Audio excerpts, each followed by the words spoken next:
It's definitely huger. And you're live. As I can see.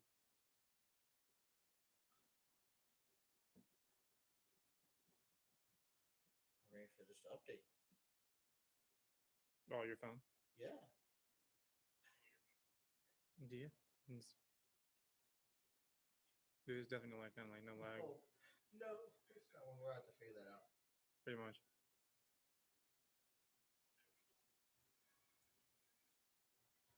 There's like a slight lag. Yeah. Well, so, I mean, YouTube does that. But it's understandable. But, oh, man, it sucks because that doesn't work. I'm going to have to figure that out. Well, welcome. Great. We got some viewers already. It's probably true. You know what? Already. It probably is.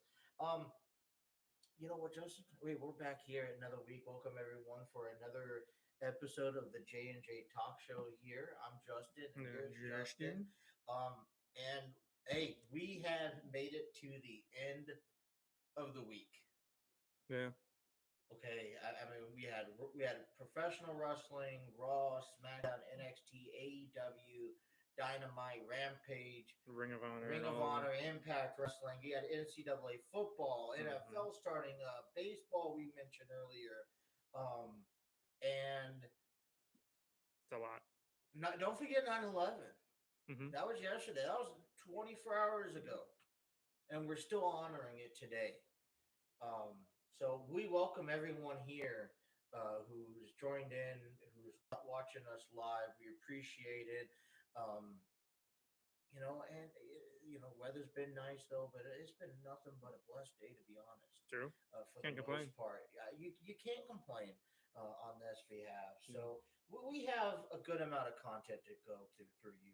For sure. If you guys are just tuning in, we did not have any entrance videos playing this time, and that's because we're trying something new here. We're actually going through YouTube Live. Yeah, the YouTube Live in the YouTube studio. So this is directly on YouTube.com.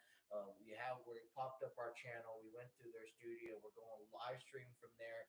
I tested this out earlier. If you didn't get a chance to watch that was covering getting everyone ready for the NFL today. Mm-hmm.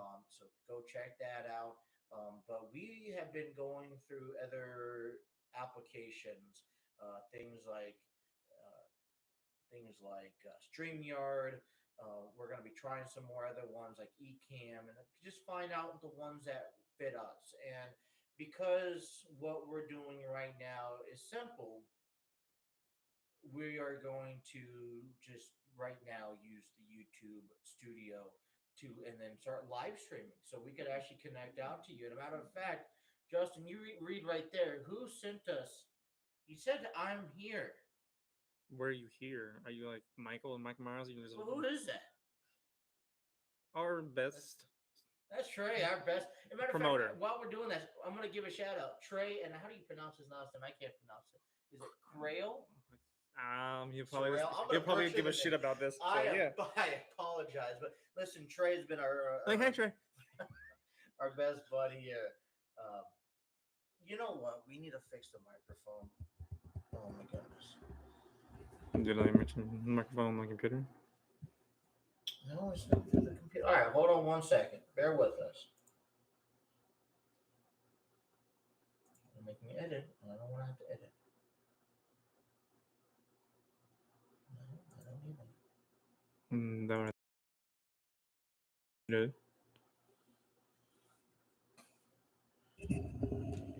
Can you hear us better? Marco. I'm not trying to say Polo. I guess right now we're doing a sound check. Pretty much. Let us know. Can you hear us better at this moment? Or are you just needing to clean out your ears? Probably from the McD's that you're eating. I don't know what you're talking about. Oh, I'm talking about Trey. Much better. Okay. I guess this is what. All right, we'll do our best with the microphone issue. I think when I did the show earlier, I went off of actually the camera, so which I thought was maybe better, or I had the camera right up to my mouth. But because we're sharing this Right up to your one mouth? camera here or this one microphone here, Mhm. it's much better. So bear with us. We'll get it fixed. Hopefully, you guys can hear us. If not, let me know throughout the program, and we'll do what we can. Well, listen, we're going to get right underway, and there's several things that we want to mention up first and foremost. First of all, I want to say it's happy 9/11. Mm, Let me ask you guys this: does 9/11 deserve to be a federal holiday? yes. You didn't hesitate. Nope. No hesitation there. Nope. Not even close. Federal holiday. Well, you think about it. 343 firefighters lost their lives. Okay. Well, it's not just about firefighters though. You had policemen, you had civilians, Well, you true. had military people for the last 20 years that You're right. sacrificed even long after the war was done. Mm-hmm. They still sat there and they went out and they did stuff that we shouldn't have to do. And you're 100%. And we have Veterans Day, Independence Day, 4th of July. And I get that. Listen, 9/11 was a big moment for me, and I didn't realize it at the time. Mm-hmm. That I we're was kids. now. Yeah, I mean, I was 6 years old. It was a Tuesday. Okay, right? I don't remember what day it was, but I believe I elementary. looked it up the other day. It was a weekday, and I sat there and I woke up. I was getting ready for school. I didn't want to go to school. I think I 6 was years in old. school. I think it was almost easier than kindergarten or first grade at that time, and man, I was hating to go to school, and I walk out to the living room, and I met my dad was on the couch watching the news. We were getting ready. It was about like 6:30, and And then you're like, he tells me, "Hey, well, you're not going to school today." And the only thing that ran through my mind is I was the happiest kid on planet Earth because I didn't have to go to school that day. So after then I didn't understand it. I didn't understand what it meant. I didn't understand how it would have impacted my life. But overlooking the last 20 years, it is a very special moment, not just in remorse still today for the people we lost in the tragedy, family members, friends, parents, kids, grandparents, the loss of so many people. True. But the sacrifices that we made, that our nation made over the last 20 years to embetter not only ourselves, but for the next person, for another country, maybe whether or not they deserve it. And right now, you're not getting too politically into everything that's going on in today's politics, True. but we need a moment to resemble all the good things that we're going after us today, because there's been a lot of negative things, a lot of hatred, a lot of discrimination. I gotta be calm with my words there, but there's a lot of act of not being human. They're taking, a lot of people today are taking humanity out of factors, and you got to remember 20 years ago our nation stood still for a moment. It was tested to the brinks, to the edge. It tested our guts, it tested our strength, and we became together once more. True. And so today, this weekend, yesterday, in corresponds to 9/11, as we thank and we look back and remember everyone for what they've done for our country and for what, the reason behind everything is, we got to be united once more. I think for me, that's a clear Always. message. We have been so distracted through this pandemic, through everything that the world is bringing up towards us. And that's for me, that's where 9/11 comes in play for me. So when I asked that question, and that's because I saw a post earlier this morning or yesterday, a matter of fact, or something like that. And I read, it was like, should 9/11 be a federal holiday? You make Juneteenth a federal holiday. I don't see why you wouldn't make 9/11 a federal holiday. So, to everyone out there that's lost someone over the last 20 years, do at the hands of the hatred act of 9/11. We give you our deepest gratitude. True. That's the words I could put it in at best moment. Yeah, I know there's a lot of conspiracy theories about that, but it's not the moment in time right now. You know, there's conspiracies and theories about everything, and I'll be guilty as charged to say, "Hey, I'm." They're interesting. They're interesting. Of course, and I'll be, I'll be a hypocrite telling you that I wasn't part or influenced by some of those conspiracies.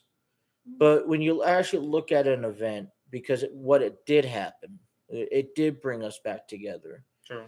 It did make us believe in what we're fighting for once more. Which always takes some like negative like situation to actually bring us together, which is sad. But And it tested our durability, our strength, our weaknesses. It really, really brought the best out of us as a nation, something that we didn't see for a long time.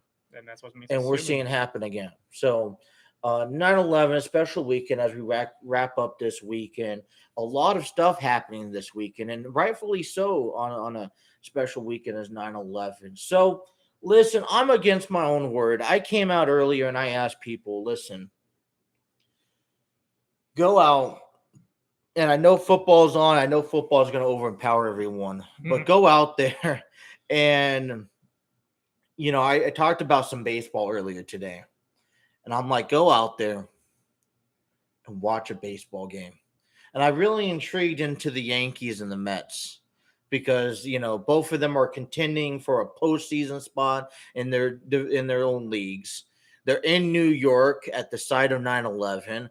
They're in Citi Field. You got to remember certain things happen. I mean, after this, and after we look back, you see Facebook and YouTube videos of things 20 years ago. President Bush, our newly president at that time, threw out the first pitch post 9/11 at Yankee Stadium. And it's just it resembles so much at the time that our president could take a second to throw out the opening pitch at a baseball game. And not getting the day, the first day that baseball comes back into play. Oh, sure. Also, this is why you have to love sports entertainment. And this is why you also have to love Vince McMahon. Because he and WWE and SmackDown, which I grew up watching, I'm proud to be a SmackDown fan. SmackDown was the first public address post 9/11. Yep, I remember that. It was Thursday night, Thursday, September 13th. If I do recall, because that's when SmackDown was originated on. It was, and they had one hell of a show. The first public appearance by any sport and any entertainment post 9/11. They broke that barrier. Because I think baseball started that Friday. And football started that weekend as well and all that stuff. But and I'm like, that's why we're covering wrestling, aren't we? That's why we're talking about wrestling, aren't we? Or about to. So, it brings up a lot of things. But we talk about it. I ask people, man, watch the Yankees game, watch the Mets game. I know you may not be baseball fans out there, but go out there, watch it because it's postseason. It's September. You're going to watch playoff games now because that leads to October baseball. Yep. And that's what it is. We talked about watching the Padres playing. We watched about the Reds playing. The Reds lost today, which gives, and I believe the Padres also got shut out. I mean, Matt Scherzer was just balls out firing today. Yep. It was 8-0. Oh my goodness. That's a horrible win. Yes. As a Padres fan, I hate that. But listen, Cardinals have won one game out of the wild card. Reds and the Padres are still tied. And the season still has about 3 weeks left. So anything could happen there. NFL week going. I know you didn't get a chance to watch some games. I watched a really good Bengals and I watched the Thursday night game with the Cowboys and the Buccaneers. You watched the Thursday night game. I didn't get a chance to watch Thursday night game. I saw a really good game between the Bengals. Who did they even play? Gosh, terrible. Terrible. Watch the Bengals and the. Gosh, why am I having such a brain fart? Bengals and Vikings. There you go. That's You what it know, was. I'm Much better. surprised. I think Trey Uh-huh. I think Trey fell asleep to our performance so far today because he hasn't really commented much since then. No, he's Uh, busy eating a McD sandwich. but Rams are currently winning over the Bears, set 13-7. I think they're just started the third quarter here. So our goal is to be done before the game's done. Uh-huh. Okay, we'll see how that Or goes. before the third quarter. Eagles won today, just to name a few. Steelers won today. Niners, beat the Lions 41-33. Texans beat the Jaguars. Seahawks beat the Colts. Cardinals destroyed the Titans. Listen, 38-13 is destroyed. Pretty much. He says, "Who day, baby? Shoot." Chargers beat the Washington football team. A really good game between the Chiefs and the Browns. But Browns come short of, obviously. Dolphins and Patriots, one score game That there. was surprising. Not really. I mean, the Patriots Dolphins don't have a quarterback. Well, true. And you think about it, when Tom Brady was a leading factor of the Patriots back when he was with New England. It was like multiple factors of Tom Brady. But you had Cam Newton that already played a season. You let him go. Okay, yeah. And now it's like, who do you got throwing? What, Brian Hoyer? Who Probably it not. really is a no name. Saints destroyed the Packers, which for me that was a surprising game because this was the first time you had who did you have as quarterback? Drew Brees. No, Drew Brees retired. Yeah, I'm behind. I kind of went. I heard of. Yeah, I'm behind. Winston. Wow. Boo Steelers. Well, you know what? You could boo the Steelers when the Steelers come in and play the Bengals. But Jameis Winston took over the Saints. They played in Jacksonville because of a Hurricane Ida. Mm-hmm. Is it Ida or whatnot? Ida. Yeah, and so they're playing in Jacksonville. So both teams have the road. They did really well making it as home as possible for the Saints. Then we have tomorrow's game of the Raiders and the Ravens. Ravens, yeah. And I think I mentioned that earlier. That was only because of the Allegiant Stadium, the new Las Vegas team there. Mm-hmm. But I mean, this was a decent football week for everyone. Besides college, I think Texas won today, yesterday. Texas lost. They lost. Texas lost. So Arkansas yesterday. Well, you know what, good buddy. They're out of it. They go home. No, you got in my San Diego State won. You got the upset, Oregon beating Ohio State. So, I mean, I know we mentioned that. We're not going to get into details with that. But I think it was well around. I mean, baseball was definitely fun this weekend. Yeah, and you know what? We talked, let's wrap this right back around to wrestling. We want to give a shout out and congratulations to Dewdrop as she got married this past weekend. So congratulations to Dewdrop. And her newlywed engagement. Hopefully everything goes well. And I think she's according to last Monday, she wants to re-challenge Eva Marie. So this coming up Monday. So we'll see how that pans out. So yeah, I mean, it's been an okay weekend. We'll get back into the week starting tomorrow. We'll probably do try to get a couple more lives, getting you ready until next weekend. But you know what? Okay. Now let's get serious. We got 2 weeks.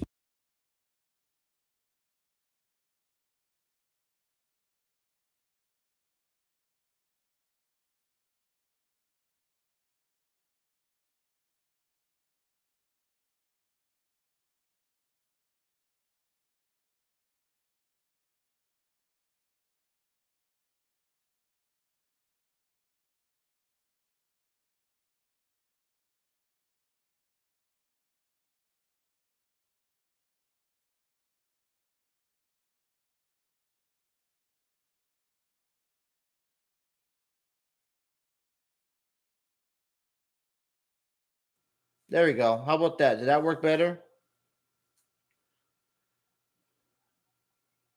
Oh, yes, I know. I got muted. Trade, yeah. Trey's just taking forever to respond. Thanks for helping us out. All right, where do we cut off at? Let's see here. See, this is the troubles we have. Should go back to live stream. I should have So how much did you guys miss? It's back. At what point did you stop hearing me? For what point did you stop hearing me? It's okay, they don't hear you, period. Pretty much. Hey, Disney, the only way to go.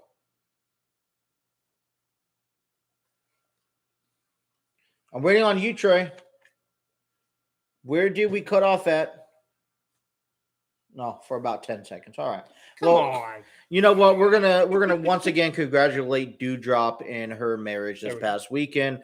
And so now let's get back on to the pathetic Raw. The pathetic Raw. That was a truly embarrassment. You think about it, they've had 3 weeks now to put something together. And listen, you have a 5-week span between Extreme Rules and SummerSlam and Extreme Rules, and you fall out. And I would understand that's 5 weeks. I understand that you have 1 week that doesn't do anything. Okay, I understand. You kind of take those wrestlers down. You let them relax. You let them maybe have an off day. But there's so many twists and turns. Yeah, so let me put that up. So YouTube has about a few second delay period. I want to mention out Trey's delay for the response. I would suggest, so YouTube has a couple second delay period just for copyright issues. So they're pretty good on having that delay. If you're having delays on your screen, that's about a few seconds off. It does buffer from time to time. That's what live stream does. It goes back in after the show, it'll clean it up. But if you're with us on live and you're having that 2 to 3 second delay, go in and refresh the page, and it should hopefully clear that up. You may have to do that a few times. But this is right now, I'm getting everything clear on my end. So that covers that. And I know we'll hear more about that later on. But we get into Raw. And we're kind of, listen, we get into Raw with the announcement of Vince McMahon making an emergency demand over the creative team to come in and to start making changes. And for me, I'm sitting here. I'm like, okay, they just got done watching AEW All Out pay-per-view, which was phenomenal. It was better than SummerSlam. I mean, shoot, it was probably better than WrestleMania. It's just it'd be probably better than Extreme Rules. I mean, it'll probably be better than AEW's next pay-per-view. That's hard to top. But anyways, so we want to believe, or we're known to believe on Monday, that AEW has done something so good that Vince McMahon is finally scared. Vince McMahon calls an emergency meeting with the story writers, and how much of it's true, I can't really tell you.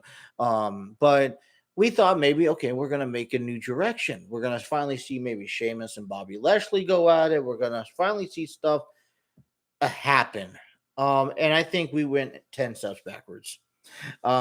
Listen, so remember last week we talked about it. It was RK Bro versus MVP and Bobby Lashley for the Raw Tag Titles.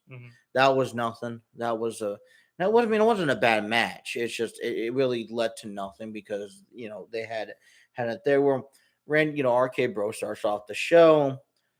Bobby Lashley comes out and intervenes, and they plan this turmoil match. This 5 tag team turmoil match to determine the new number 1 contenders.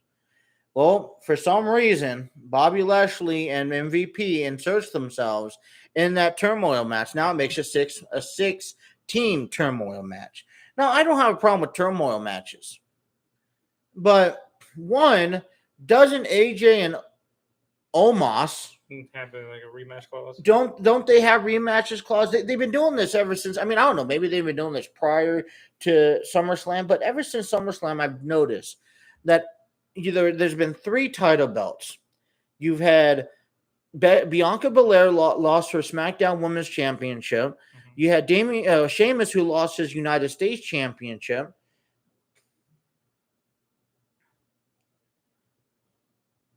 You also had. Sorry, I'm trying to do two things at once. I can't do two things at once. I'm trying to read this message. And then the of course you don't watch it. Our number one fan is not even watching the own product. But you had Bianca Belair loss. You have Sheamus losing. You also had AJ and Omos losing the Raw tag titles. And you get into it, and it's like Bianca Belair had to face three other women in elimination fatal 4-way, which she won. Right, but she had to go through three other women to get a number one contender spot. Sheamus, which you'll see later on tonight, which you saw tonight. Well, let's get this out of the way. Drew McIntyre and Sheamus faced for the number one contender spot for the United States Championship. He had to earn his rematch clause.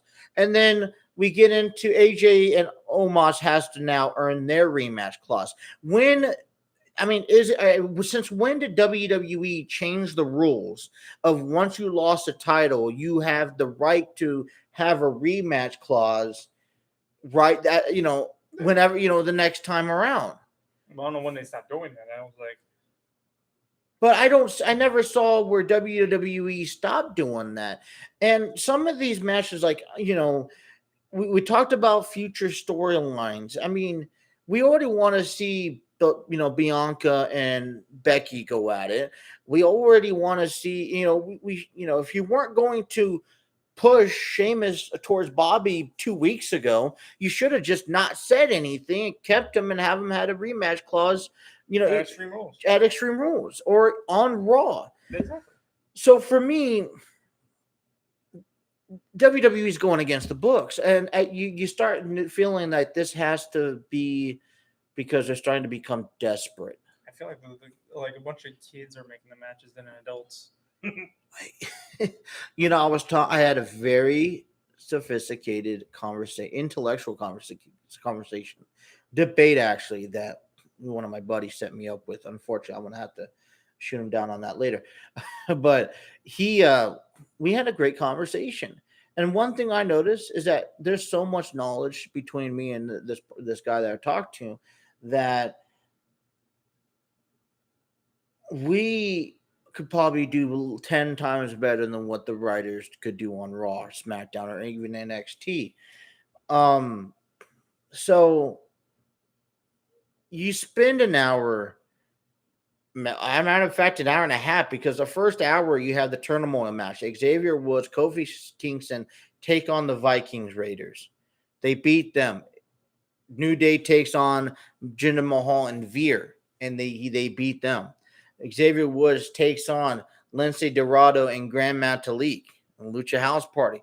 They beat them. The New Day take on T-Bar and Mace, and they beat them. And while Mansoor, right, and Ali comes out, T-Bar and Mace are not okay with the loss. They attack both the New Day and Ali and Mansoor. That then prevails. Okay, hey, we got to put a pause to this turmoil match. We'll recontinue it at the later in the night. So the first hour is occupied. Okay, at least 45 minutes of it is occupied of four tag team matches that completely don't make sense to me. Now, I mean, don't get me wrong, they're decent matches. I mean, they weren't bad. But you by doing this, you then decredited, for me, you devalued the Viking Raiders. You devalued T-Bar and Mace. It doesn't help Jinder Mahal's case whatsoever. And you know that there's a stalemate right now where Lindsay Dorado and Grand Metalik go move forward. So this takes up about an hour of Raw's time. You move on to the number one contenders match, where Sheamus defeats Drew McIntyre to now challenge Damian Priest and officially get his rematch clause for the maybe at Extreme Rules.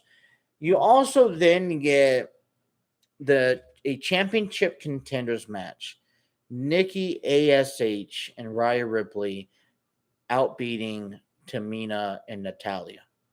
I mean, subpar matches so far. I mean, don't get me wrong. I like the Sheamus and McIntyre match. After the third match of the Turmoil, I wasn't pleased about that. The Moist TV, from my opinion, it looked like it was pre-recorded, if I'm not mistaken. Or was it held backstage? I don't know. But the Moist TV, sorry, has Karrion Kross as a host, talking about nonchalant stuff that leads into, hey, look at that, Courtney just is subscribed. So thank you for subscribing, appreciate it. Looks like did I read that right? No, probably. New subscriber. There you go. Well, thank you, if that is true. That's true. It's damn true. So now it's been 2 weeks since The Miz turned on John Morrison, and it's been a week. So The Miz set up the Moist TV for John Morrison, for Johnny Drip Drip, several weeks back. You know, I mean, that's how much wrestling we have not paid attention to. But where's The Miz? Still unheard of, unanswered. We don't know where the whereabouts of The Miz is. And this sets up to a squash match between Karrion Kross and John Morrison. You don't credit, for me, I told you I'm bypass on Kross. You could just release him now because I don't see him as a name. He's not building himself up. He's having himself on a show like the Moist TV. I don't know where you're going to go with this kid. I mean, I've told you this back before. All the matches that you had on Raw prior to NXT, prior to losing Samoa Joe, no, it's not buying it for me. I'm sorry. Tell me otherwise. If you're convinced on Karrion Kross, he's better off in Impact Wrestling.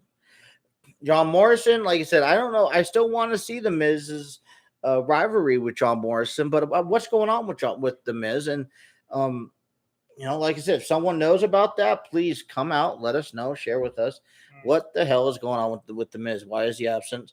I think I had an idea. Someone told me earlier today he was on Dancing with the Stars. Maybe. But then why start the if you're on Dancing with the Stars? Or maybe he's making a movie. Why? No, because if you're on Dancing with the Stars or you're on, let's see, because they're doing that, the TV show on USA Network, then why turn on John Morrison just to disappear? Doesn't make sense. It was set up for an Extreme Rules match, but now I mean, I'd rather have him just disappear, come back, then turn. It doesn't make sense. Now you put this on a whole. No one's now buying this rivalry, and it's not. I'm losing interest. I'm losing interest into this feud between Morrison and the Miz. That apparently it's no longer on Raw. Nia Jax and Charlotte Flair go. Flair gets a rematch against Nia Jax after Jax beat Flair yesterday. Last week. Gosh, it's late at night, you guys. Monday. It's Sunday night. It's late. I'm sorry. We're having errors and mistakes here. It's all right. You know what? The Miz has always been, his character's always been like that. You know, he says the Miz character is a coward. Well, but you know what? The Miz can perform and entertain you when he needs to be. True. So although he may be occupied with something else, I don't decredit the Miz. It's just when you turn on someone and you it's like WWE, when you're directing everyone down that path and you're not just taking it off to the side road like a branch. No, you're taking it backwards. That's where my hands go up at. So I'm not decrediting the Miz. And I love how he portrays his character. He's been doing it for 2 decades. He's been doing it since day one. Okay, he's been that little brat kid that the WWE said he wasn't going to make a name of himself, and he made a name of himself. Especially with the WrestleMania matches with John Cena. Okay, what is that comment? Maybe there's a typo in that one. Courtney needs to spell check. Hey. Or is that correct? Am I reading that wrong? I don't see. First of all, I don't see the T if that's what she's meant to put in there. Hey, was it brothers? No, It says bitches. Oh, it just. I guess that's how Trey says bitches. Well, thank you. Thank you for portraying that. I don't. Oh my goodness, I don't want to do that either. Yes, please keep it PG on this channel here. I would hate to get YouTube banned. Thank you. I appreciate that. We knew what you meant. The message received. Thank you. So it wasn't a bad match between Nia Jax and Charlotte Flair. Shania Baszler got went up and distracted Nia Jax, costing her the match. And then they kind of set them off to the side, where then Alexa Bliss, and I think this is a Raw botch. Maybe you guys have to go back and watch Raw and let me know what you guys think. But from my understanding, the video of Alexa Bliss in her playground was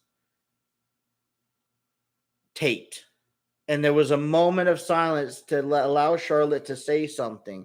She went beyond her statement, which said nothing about. So basically, Alexa Bliss and Lily invited Charlotte to the playground. Charlotte was supposed to say something, and Alexa then cut her off. Went on basically going on to say, and you could kind of, if you watch it, you could kind of almost tell it feels like it was taped so that there was a gap on purpose to allow Charlotte to speak. But then she started saying something and cut Charlotte off, saying, "Well, why don't we just take the playground to you?" Like start flickering. Alexa and Lily appear in the ring. Charlotte walks away.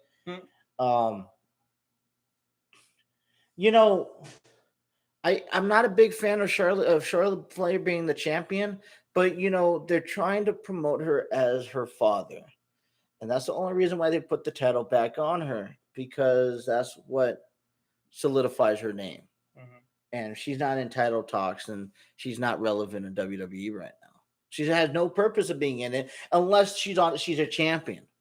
So, all right, let's keep it moving, because I know we're delaying it back, and I'm looking at 37 minutes, and we've had a lot of cutouts thanks to you guys. But we're actually making decent progress. So Charlotte, then accepts a title challenge from Bliss, and as she walks away, Reggie and Akira Tozawa, Reggie defends his title against Akira Tozawa, does more acrobatic moves. The entire roster comes back, and then we see Drake Maverick come back at her. Let Drake Maverick come back once more, and the Miz, and then R-Truth gets into it with Drake Maverick, saying that this is my title, where I'm going after it.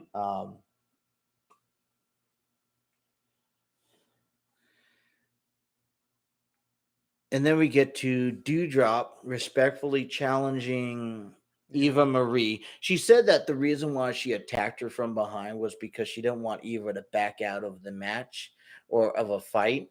So she wanted to bring the fight to her before the fight actually began, because the history that she had back on SmackDown when they did the brand split, how she backed out of challenges by malfunction wardrobes. Yeah, I remember that. Xavier Woods and Mansoor and Ali continue their match and the turmoil, and Xavier then the New Day defeats them, goes on to face AJ and Omos, which then AJ and Omos defeat the New Day, and then now it's AJ and Omos taking on Lashley and MVP. Not a bad match, to say the least. You had RK Bro at ringside, and a very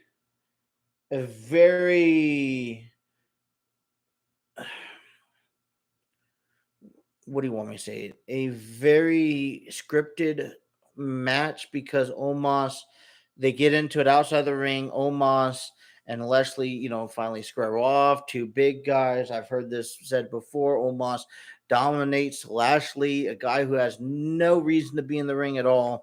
Lashley ends up spearing AJ Styles before Omos power bombs him or before picking up the victory. And then Omos power bombs Lashley, and then RKO hits Lashley with Randy Orton hits the RKO on Lashley, and that's how Raw was. So Raw was just as bad of how me just reviewing it was, basically.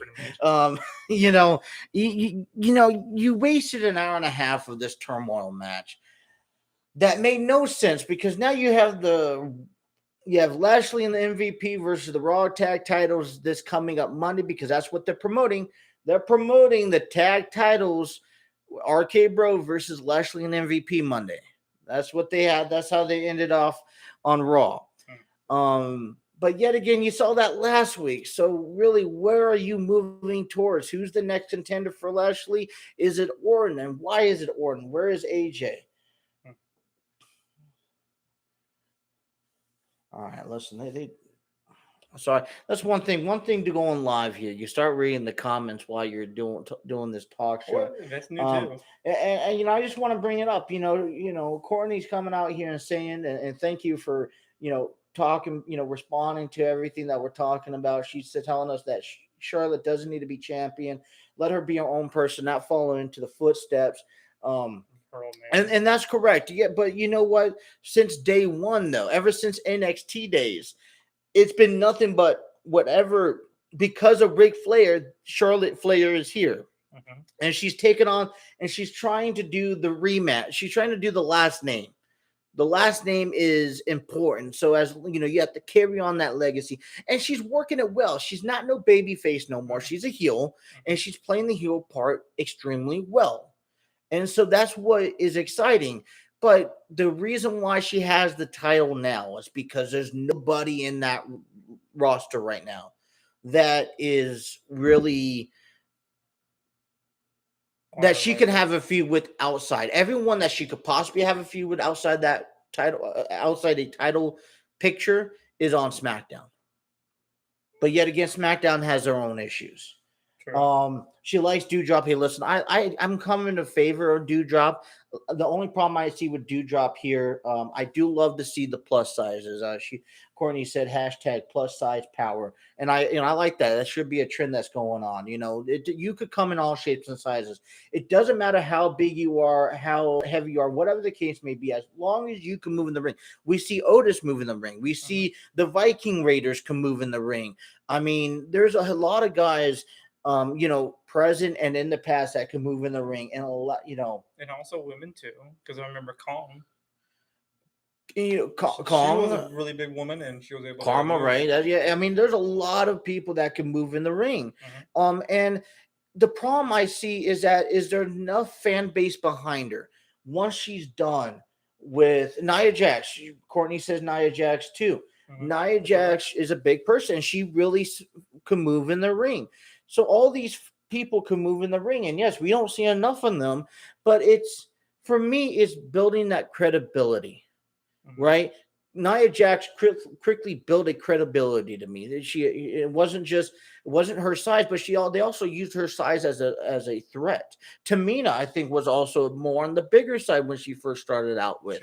But she can move faster than. But they moved, and she was able to move. And one of the greatest guys I love to, one of the greatest people I love to talk about when you talk about big guys being able to move, and big females too, not just guys, females, but I want to refer back to this as the old day. Yokozuna was one of the most flawless big guys that was able to move, everywhere. I mean, to have a match with Bret the Hitman Hart and have actually a wrestling match with them. I mean, just if you knew how wrestling match is, how Bret Hart competed. So just, I'm growing on Doudrop. My idea is what does she have after, what type of fan base does she have after the rivalry with Eva Marie? And is Raw fans buying into it? Because she was brought in with no name. She was brought in with no dominance. She came out, lost her matches. People are now feeling sorry for her, which is now giving her that fan base, at least at the beginning. And that's my interpretation on how her career with WWE started. There's no NXT background. I don't have anything promoted on her.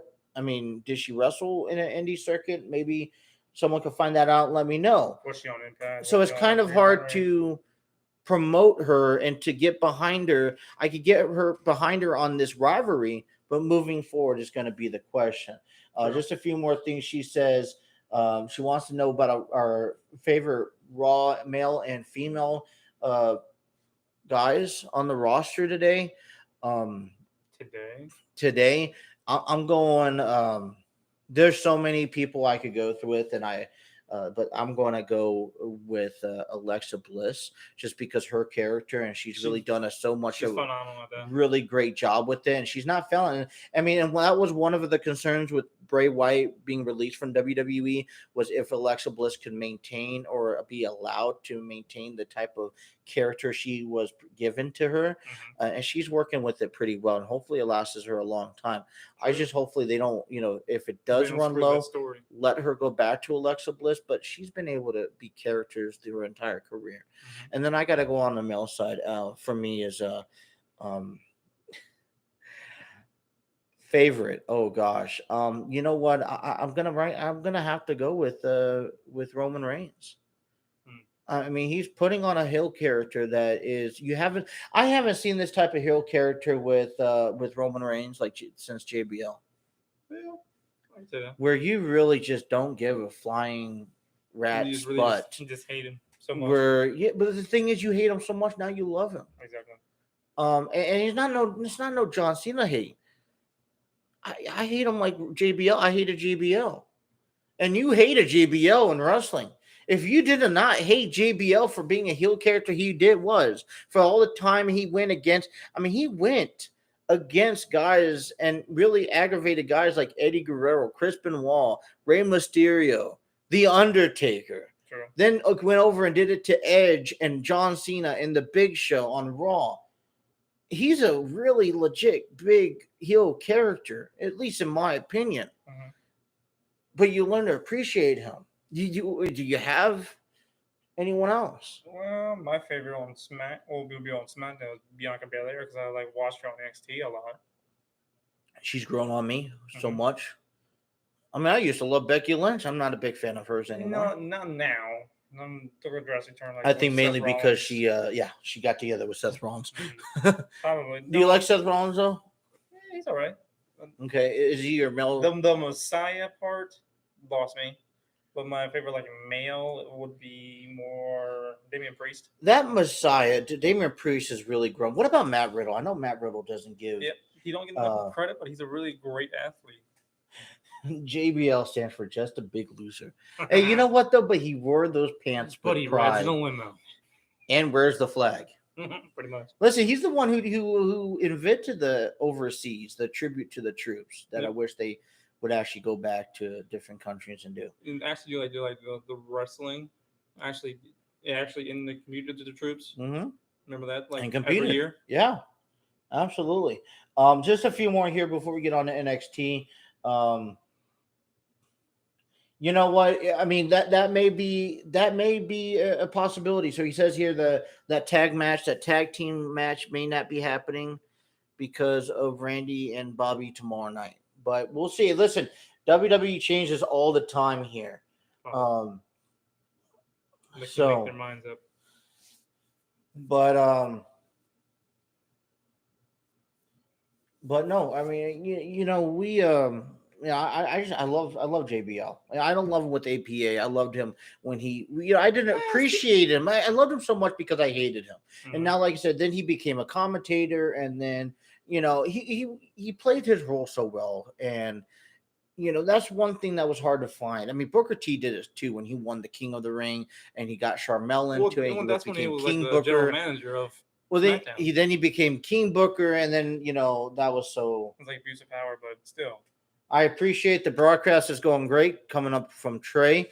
We're hoping, and just while we're on this topic, we'll get right into NXT. But while we're on this topic, like I said, I want to give another shout out to Trey right here, subscribed onto our channel. Trey has been following us since day one, been promoting us through his TikToks, Instagram, Twitter. He's liking and sharing every video.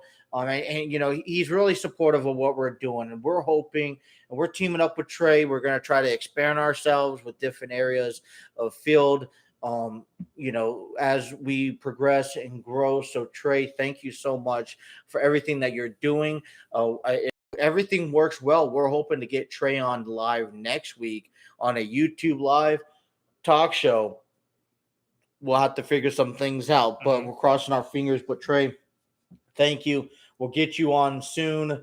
And we appreciate your support. Like you said, YouTube, J&J Talk Show. Obviously, that's what you guys are on now. Like, share, subscribe, leave comments down below like they're doing here. Also, Facebook, J&J Talk Show. Don't want to miss that out. All right. So, a couple of things, because I don't watch NXT as much as you do. Triple H, you know, one of the reasons that Vince McMahon probably could have did the emergency meeting is that last week Triple H underwent some sort of heart procedure. They claim that everything went well. So on this behalf, just take this moment to wish Triple H the best and a speedy recovery. For sure. You know, I have had about a month ago. You know, only hand selected people knew I had a similar not a heart condition, but a heart situation that really took a lot out of me. And was a story that there's not enough time here on this show to get into, but so I, you know, when I hear those type of stories with Triple H, and you know, I have family members that have gone through that. Same here. I don't take that. I take that very hard, very, you know, desperate. I mean, Triple H has kids. He has, you know, a family. You know, he's running a business, and so whatever the case may be, and it happens to everyone. It's more Triple H. Hopefully, he's having a speedy recovery, and hopefully, we can see him back soon. They'll probably be back strong as ever. But we're gonna get right into NXT, and Justin, you mentioned this. I'm gonna lead you right off. Yes, Samoan Joe has actually relinquished his title. So Samoan, yeah. So because he's injured. I don't know how he got injured. Let's bring back Karrion Kross to NXT. Probably. I'm on board. Let's sign that petition. We're gonna get Trey. You got to get a petition going on. Where all WWE fans are signing to get Karrion Kross, because he's not working out on Raw after 3 weeks. Go back down to NXT and win the title. Yep. But we may see a title match probably this week, because the final four-way with Kyle O'Reilly, Pete Dunne, and the other two I don't know. Kyle O'Reilly, Pete Dunne, and you don't know your NXT player. Well, I know. Sorry, use your phone. No, I'm saying like a next week sort of thing. Use your phone. I can use my phone like I don't know, titles next week. But they opened up on the 7th of Amber Moon versus Kaylee Ray, which Kaylee pretty much won. Okay. Like Eclipse versus whatever her move was. It's like the KLR bomb. It's like a reverse, like power, like Glamazon bomb. It's like a reverse of them. Okay. Like it just slams right in the face. Yeah. Even though I'm surprised they didn't even fracture her face. You know, I love Ember Moon ever since she went back down to NXT. It was so hard to watch Ember Moon go up to the main roster. But I wish that they would have. You know, Ember Moon could have been like the next Alexa Bliss. Pretty much. And it could have took her role. I mean, I know Alexa Bliss plays that role very well, but she could have been such a dark character with the primal character. Yeah. She didn't come out as dominant. Then they teamed her up with Dana Brooke, and I thought that was working well for a little bit. But I mean, she has so much talent too, and she can move in the ring. Yep. And she was at that time, she was a bigger person too. I mean, okay. I mean, I don't know where you would cross the line on fit to bigger, but I considered her she was definitely a thicker burger. Yeah. She's, you know, but she's a badass in the ring. She was, and she can move. The Eclipse is always like a fun to watch. Yes. Even though like probably hurt your spine just watching. Hey, listen, it could hurt my spine every day. Chills down the spine. Then the next match, if I can actually load up my phone, Remember, guys, remember while we're on this, I got notebooks. I take notes. And yes, I'm calling him out because he goes off of his phone. Well, the next match was Santo Escobar versus Camilo Hayes, which Santo Escobar actually wins because Camilo Hayes is trying to go for the North American Championship. So, Yeah. Wets are winning the tournament. So then we have the next match was the debut of the Creed brothers versus an unknown team of the Creed brothers, which they're more like Diamond Mine, sort of like under Roderick Strong, Malcolm Bivens. Are they the next Undisputed Era? I think that's like a little bit more of a. Who is that question, by the way? I'm gonna leave that down there. What team is the next Undisputed Era? They have like big shoes to fill, especially like War Games. It is, but you know what though? That's what NXT. That's how NXT kept above water so long. Because you had the Undisputed Era to be that heel. Be that heel, be that team that dominated from the top to the bottom in both the main, the tag, the North American Championship. Now, I mean, can you have an organization like that? If kind of like what Retribution, the Shield type stuff, but Undisputed, and you look back now, who wouldn't want to see like the Shield versus Undisputed Era, or even like the Roman Reigns and the Usos take on the Undisputed Era. That'd be a really hell of a match too. Then the following match was the women's tag team match. Was Io Shirai and Zoe Stark defeating Lacey Kazero and Kaden Carter, which was very good, a very good match. But we can see the chemistry of Io Shirai and Zoe Stark actually coming out. Okay. They can actually be like, I really want to see them face Natalya and Tamina. Okay. Does NXT have another pay-per-view coming up here soon? Or is it not until November? Nothing. So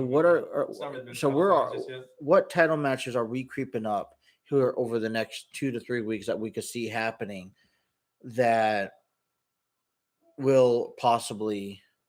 It's kind of too early to tell since some of the championships are up in the air, like the NXT championship now. And I get that, but at the same time, it's like NXT has such a long process, and you even see this on AEW, where after a 2 to 3 week span, okay, at least one title is going to be defended.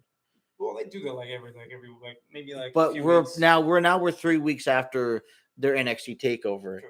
I know a lot of things still are prevailing, but what is there a sign of in the next week or two, sometime by the end of this month, we will see a title being defended or a new champion be crowned? Well, this past week was the women's tag team championship match. Was one I just stated. Yeah, I wasn't really aware of it. I know this now because you don't watch it.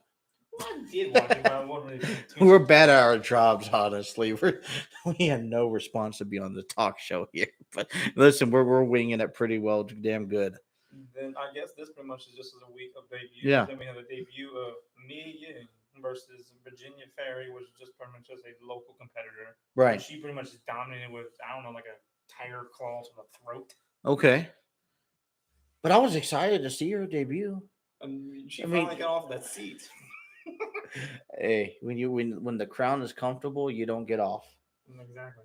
Once you sit your derriere there and you're comfortable. Absolutely. Well, then we have MSK versus Danny Burch and Oni Lorcan, which MSK did win, but the closing of that show, Pete Dunne and Holland actually attack Danny Burch and Oni Lorcan because they didn't win the match. Right. Okay. And they're trying to get rid of the weak links. So, we talked about, I think the biggest thing that comes up,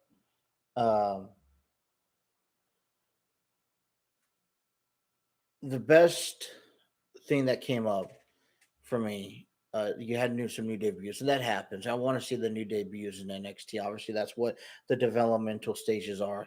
Unfortunately for Joe, and I guess I was talking to you this right before the show, that is the question, is what type of injury does Joe have that is so substantial enough that's going to keep him off the shelf that he's got to relinquish the title?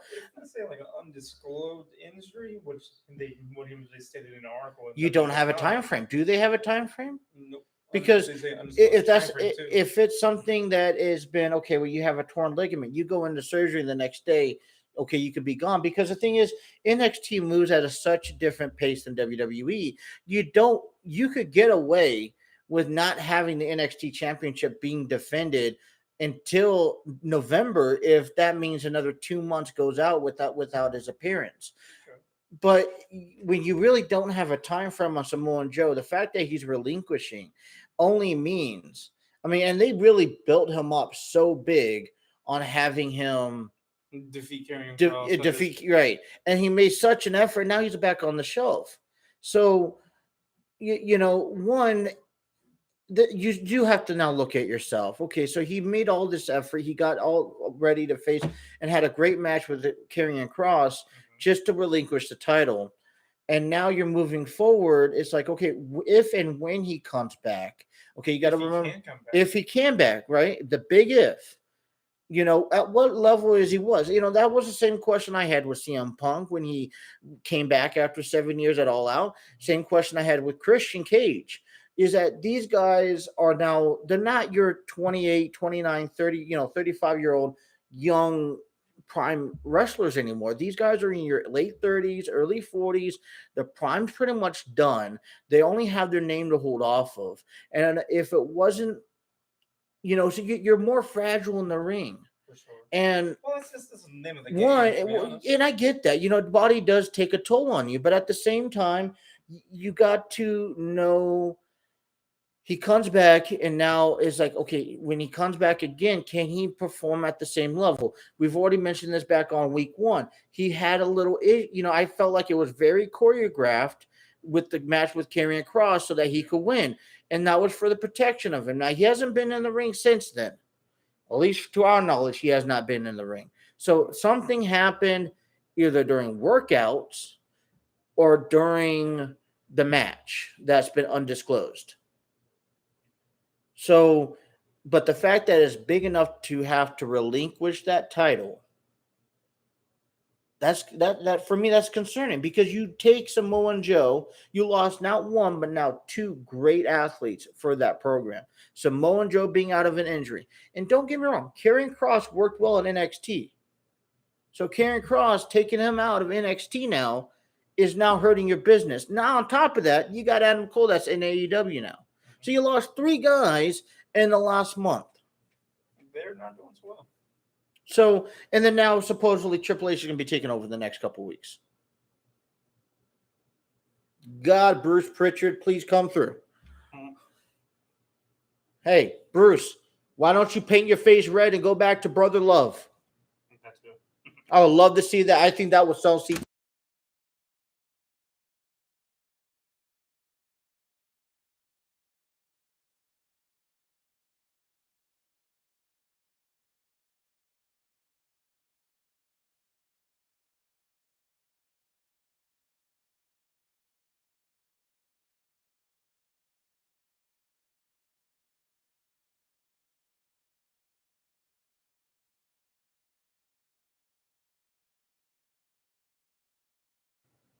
I know what I'm doing. I'm pressing the keyboard. I apologize. Don't give up on NXT. Okay, we know that everything that's going on, they can afford to have a down week like this. They can afford to have 2 to 3 because they stretch themselves over. True. But, I know it's a grind to watch, but keep grinding, keep watching them.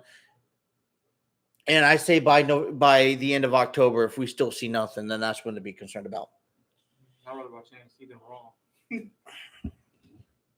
You know what, man? I gotta give it to. I don't know where Raw's headed. I can't really tell you that. It's beyond that. I mean, right now, I think SmackDown has a better program because they're on Fox. True. And they saw what happened on preseason week 1 of the NFL, where SmackDown was not promoted. SmackDown was not aired on some of the stations or some of the local areas, and it really took a hit. And you try to promote, and you really got to keep up. Fox's bar is up here. You got to keep rising to the next level to keep being aired. USA could get away with that. I mean, USA needs that push. I also think Raw needs to cut back down to 2 hours. Possibly. You have these hour-long segments that don't make any sense, not getting you anywhere. Cut back down to 2 hours. I just want to give out a quick shout out. Thank you, Courtney. Trey just posted up here that Courtney is promoting our channel here on TikTok. Thank you, Courtney.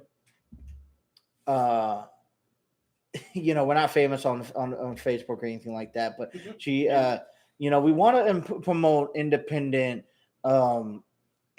wrestling, also to local areas. One thing out in San Diego, we had a company called SoCal Wrestling that was just a northern of our area that did a lot of wrestling, independent wrestling, and they went out to festivals and stuff like that to perform.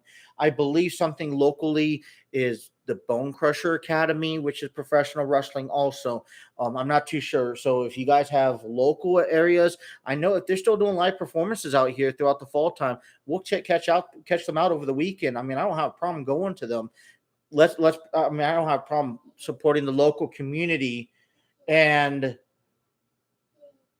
so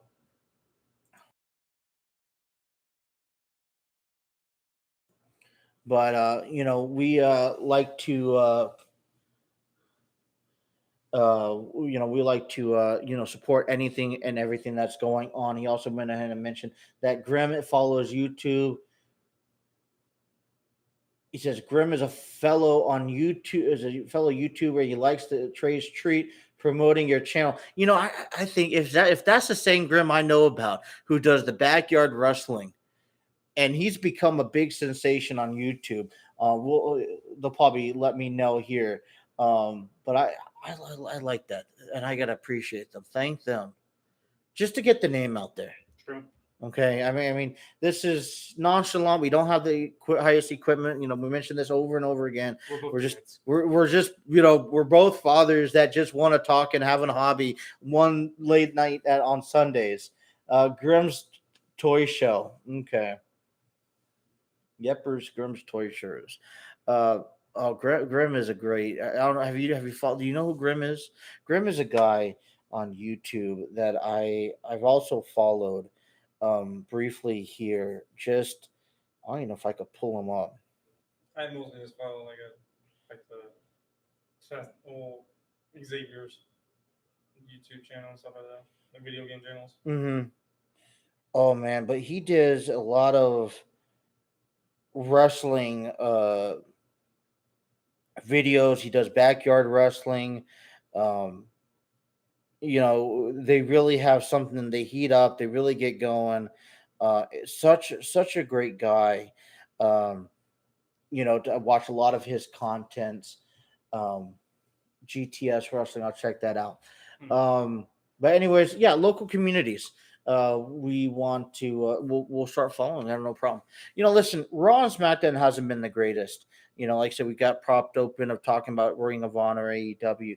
That may be a future down the line. Just a quick update. We are going to start wrapping this up. We got to get into SmackDown really fast.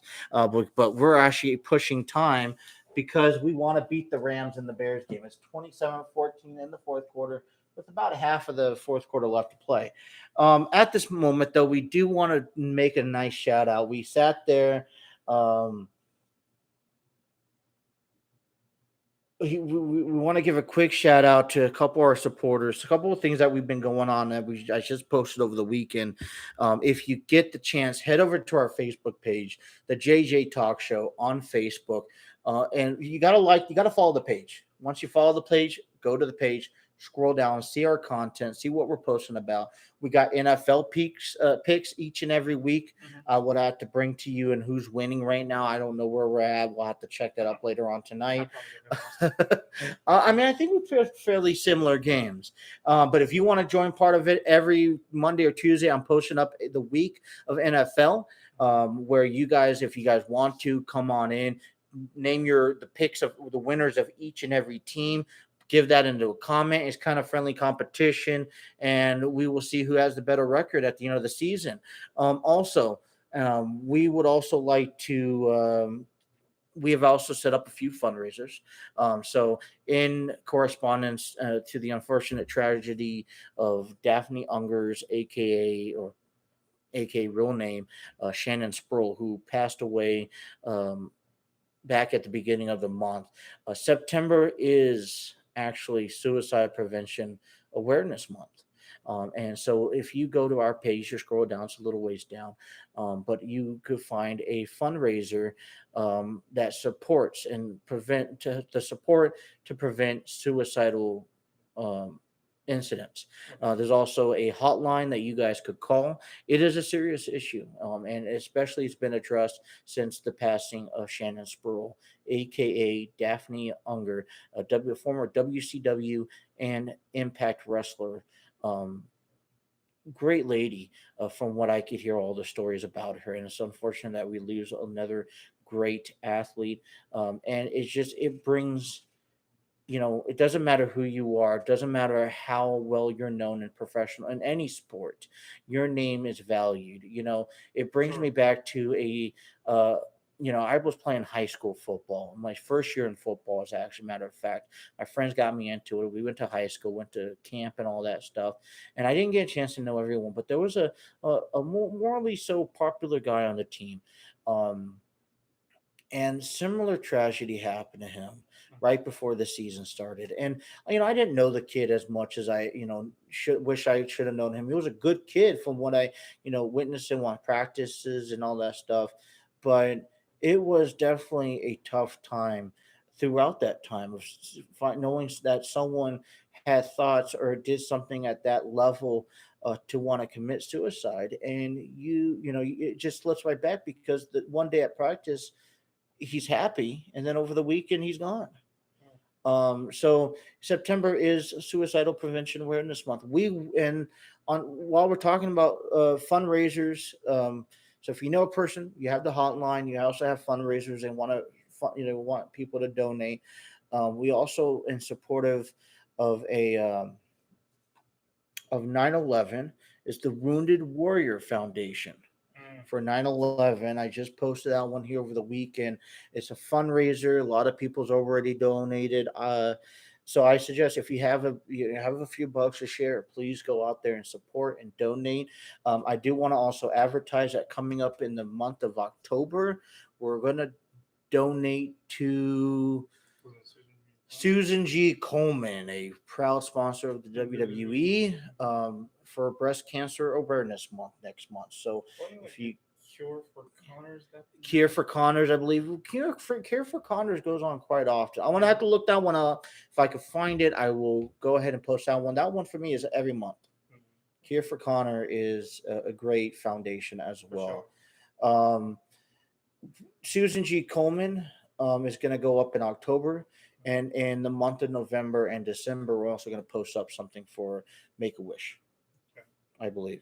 So a couple of fundraisers and donations around the holidays we like to get people into. We also like to thank this time, and listen, I know we're going off of a different stream. This is not StreamYard. This is not Epidemic Sound. This is not Place It. We're going directly through YouTube Studio. I have to thank, once again, YouTube for providing something as simple as this.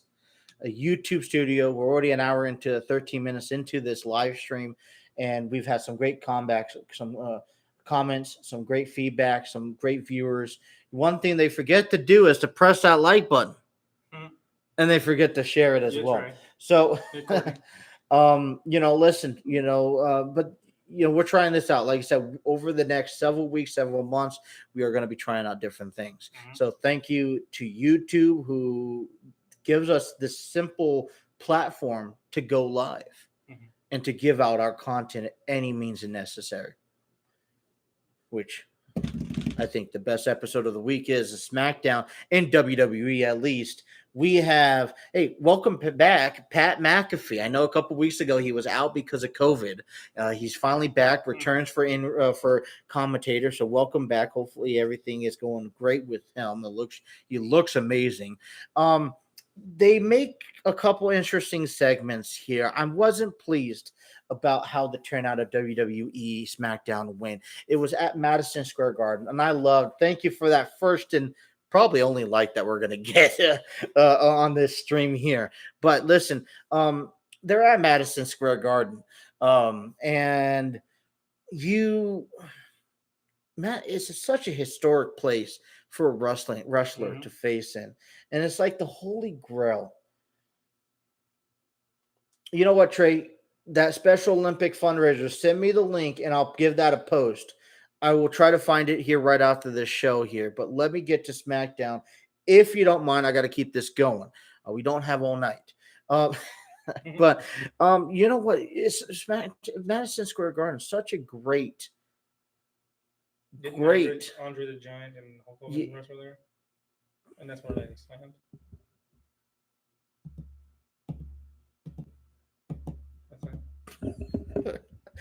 We're gonna have to. You're gonna have a fun time next weekend.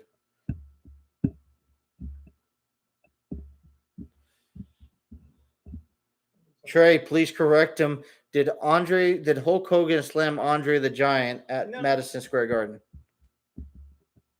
They've had some matches there. No, that's what I'm like talking about. That's where they've had house matches.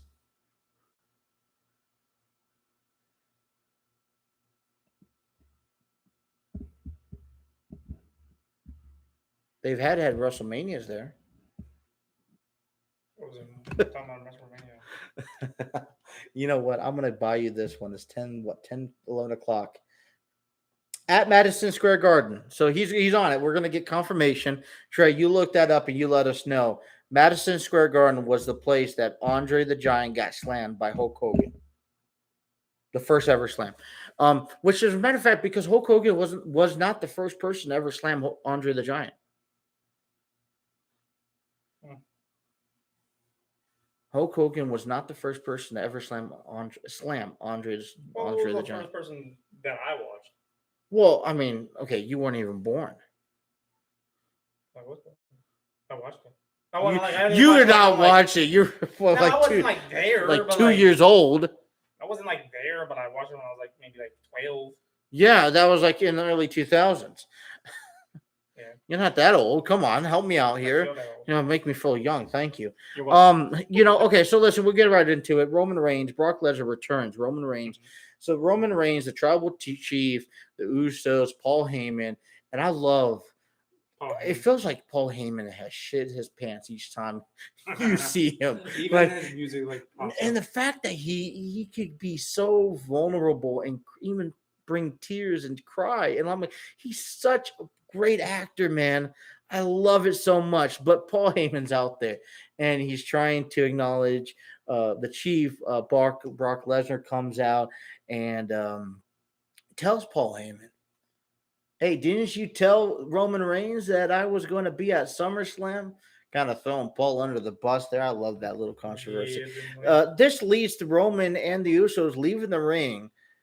Paul goes on to proceed. Hey, I was the advocate of the the former reigning, defending, undisputed world heavyweight champion of the world, Brock Lesnar. And he didn't say Brock, he says Brock Lesnar. And this leads to a attempt F5. Usos come to try to save Paul. That fails. But they are able to retreat. And it was the Pontiac Silverdome that Hulk Hogan's body slams Andre the Giant. Thank you, Trey, for that. Why shut down? You just made Justin's day. Google there. So, and this is not. So basically, Brock is wanting to challenge Roman Reigns. We know this is happening. That we know this is going to place. This is going to go down. But Roman Reigns does not answer this right away. We go right into a 10-man tag match. Who's Nakamura's partner again? Don't even. No, it's still like a Rockstar dude, but it's no. Oh, Rick Boog. Sorry. See? Rick Boog.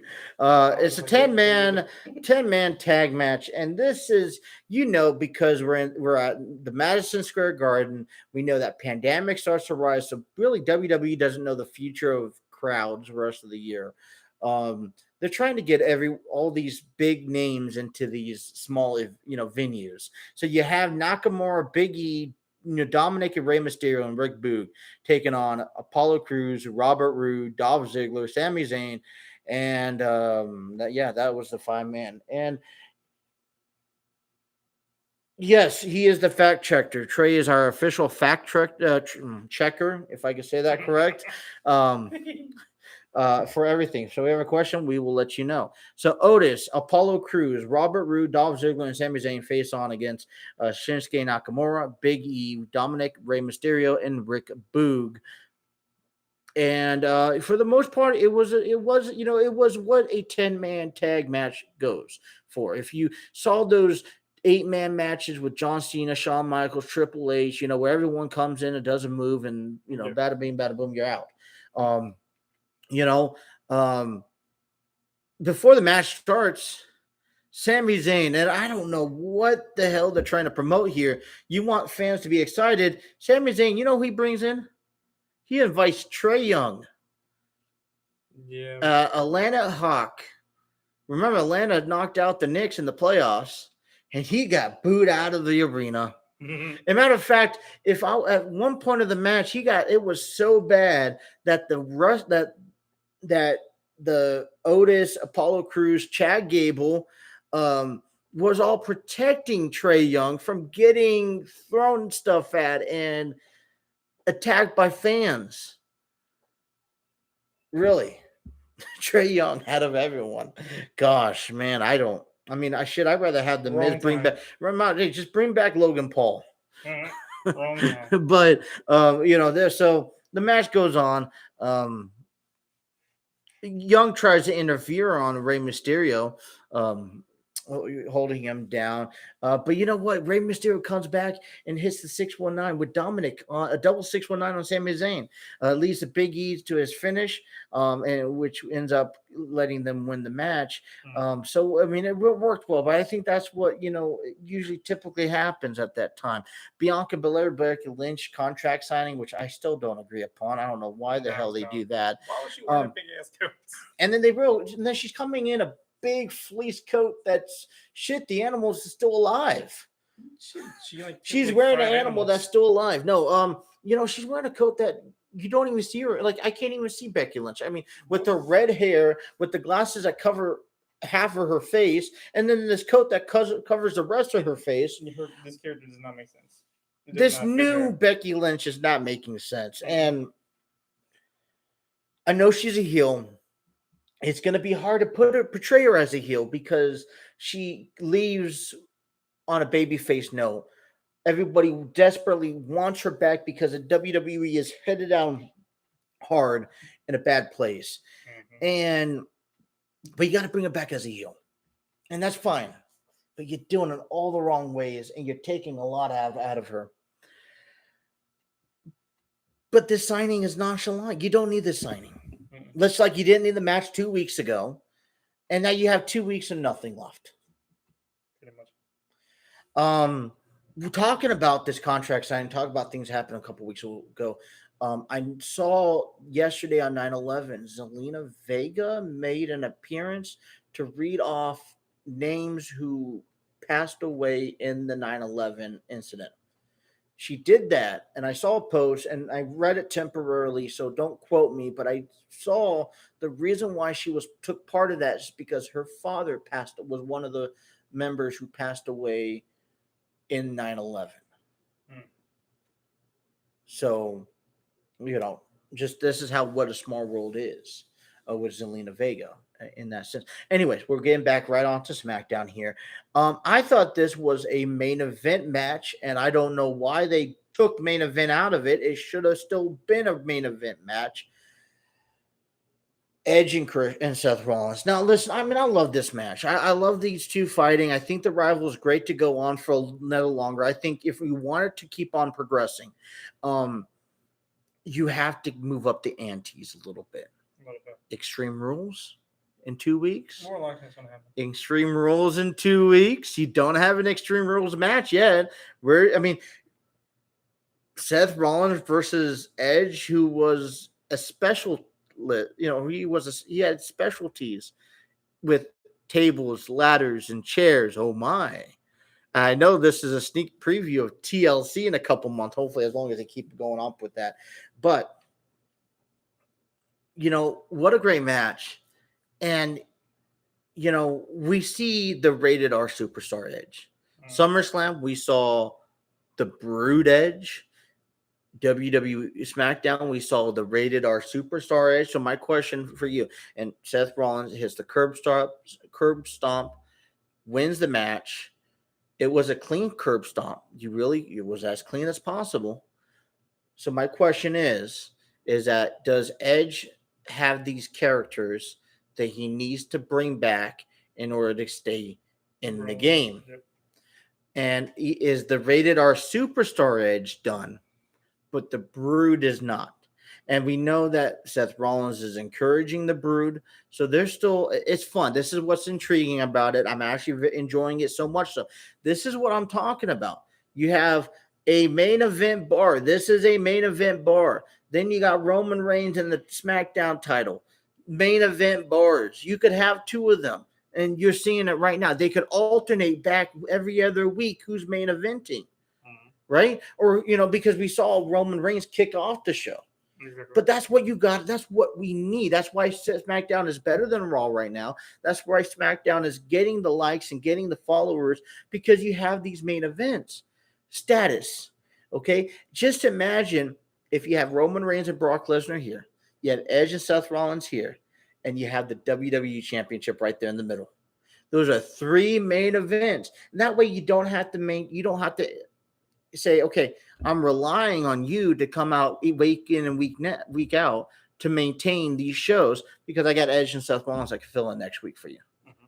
So you could take the earlier segment, and then in 2 weeks we'll get you the main event again. Exactly. And matter of fact, I really thought that this should have been the main event, because this leads to the main event of the Street Profit taking on the Usos for a tag title. We know that the titles weren't going to change hands. Nope. I mean, as a matter of fact, Roman Reigns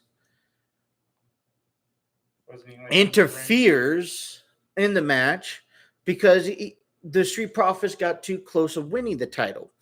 This only leads back to the alter ego of Finn Balor, the demon, to re-emerge. And they just have a stare down. Nothing goes on. And we that's how we leave SmackDown, as a stare down. And I'm fine with that. I'm not pleased. It's not the best ending. I think, and here's the thing. Seth Rollins hits the curb stomp on Edge. Edge has to be escorted out of the arena on a stretcher. He's been taken in an ambulance. I'm only assuming this is part of the storyline. Hopefully Edge is doing fine. We will find out hopefully on SmackDown. But my thing is, that would have been a better ending than see Finn Balor. True, because you could even wait until next Friday to see the demon reemerge, where you have the spotlight on him. That can be like in the middle of like the entire show. Well, I mean, listen, I don't mind it being at the end, but the alter ego, now you got 2 weeks to play with it. I would have said, hey, botch that idea. Got the tag titles before Edge and Seth Rollins. Let Edge and Seth Rollins have the main spotlight, because that was promoted that way all week long. And that's a really, really good rivalry to end the show. And that is a really good rivalry to end the show. The way that he was taken out on a stretcher was the way to end the show. So we sit here again with, listen, SmackDown didn't do anything wrong. They had 2 segments that were nothing. With the 10-man tag match and Bianca Belair and Becky Lynch contract signing. So we had 1, 2, 3, 4, 5 segments on SmackDown.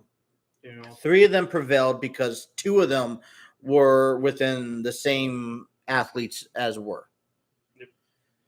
So realistically, although they stretched it out properly, this wasn't the greatest episode, obviously, but this was still a good enough episode for WWE, for SmackDown. It was entertaining. I mean, we wanted to see Edge and Seth Rollins. I wanted to see Finn. I mean, Finn Balor returning was nice. Brock Lesnar returning was, I think, was nice, but I just wish there was more out of it. Really well, listen, he got paid more than any other wrestler on the roster combined, just to show up and say one question. So, I'm iffy. I'll give this one better. It's definitely better than Raw. Sure. But I also think one of the biggest issues Raw's having that 3-hour episode. I mean, are they ready to go back down to 2 hours? Yes, they are. But will they make the move? I don't think they make the move without the final appearance. So, Raw was okay. And WWE, I think and yet again, AEW still sits out atop. I think they had the most viewers on Dynamite. The fallout of All Out, they had more viewers then than they had on Raw, SmackDown, and NXT combined. So, you know what? We're wrapping it up. We're here at the end of the show. We are here also here towards the end of the football game. I think they got 37 seconds left. 34-14. Rams are going to win. They take a knee. They officially win. So that ends. Tomorrow night is the ending of week 1 football. You have the Ravens and the Raiders. You could check that out. Baseball is still proceeding tomorrow.